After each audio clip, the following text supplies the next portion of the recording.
Hi everyone, thanks for watching the video yesterday with regards to the metaphor from Monday, which was you are an airport. The airport is an open system because it has arrivals and departures. And to further that metaphor today, I have come to an airport, one of my favourite airports, which is Compton Abbas Airfield near Shaftesbury. Lots of planes lined up. Lots of these planes have arrived. We have one arriving over there with its light on. We have one just here which has killed its engine. So there's constantly things arriving at this airport, and let's use this as a metaphor for me, okay, for now, because I'm going to be vulnerable and honest with you and tell you about some arrivals in my life. So this plane here, let's say this represents an arrival that happened to me in my last year of university, and that was the arrival of anxiety. I don't know why it turned up, but that's not the important point. The important point was that it was there. And it developed to actually rule my life. I became a bit of a recluse. I didn't like to go outside. I didn't want to interact with people because I was second guessing myself all the time. I was developing limiting beliefs, and it really did kind of press down on me. So I pushed anxiety to the corners of my airport. I didn't want to deal with it, didn't want it in my life, but it was still there, still influencing what I was doing and how I was feeling.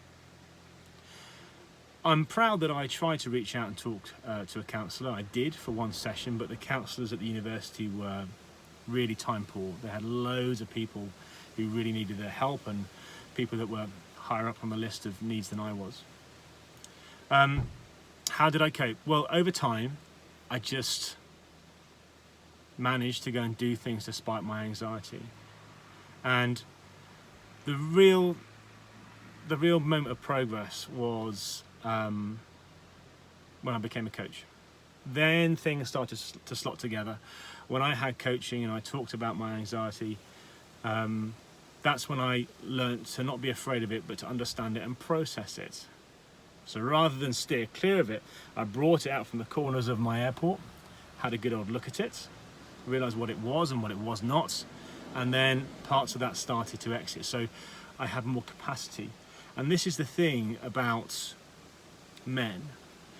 Simply talking allows this system to stay open. Yep. And many of the men that I've worked with don't know what they're facing, don't know why they feel the way they feel, don't know why they feel the way they feel, because they simply haven't focused on themselves and talked about themselves. And it might not be anxiety, it could be just an accumulation of things they've never talked about. And they don't have to be massively impactful things by themselves, but just the accumulation means that they become something that is unidentifiable. So it's really hard to be effective around something when you don't know what it is.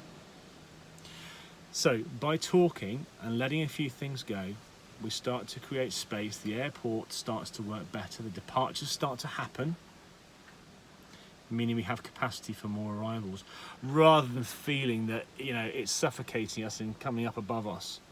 We can move that in tray to an out tray and find space within ourselves.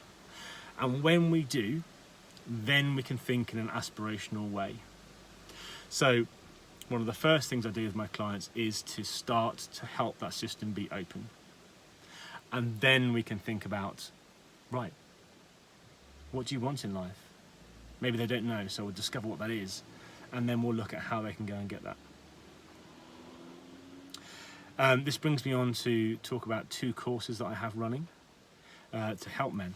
One is called Loosening the Grip of Anxiety. It helps people go and do things despite their anxiety, to bring that feeling online as a string, another string in their bow, so they can actually use anxiety as a strength rather than be subjected to it. The other course is called Catch Your Fish, which is designed to help men talk and to live the life they want in a way that embraces the art of being vulnerable in a powerful way. So if you want more information about any of these courses, you can click on the link below, which is where you'll find both, and in there you can find a link to book a free 30-minute consultation with me.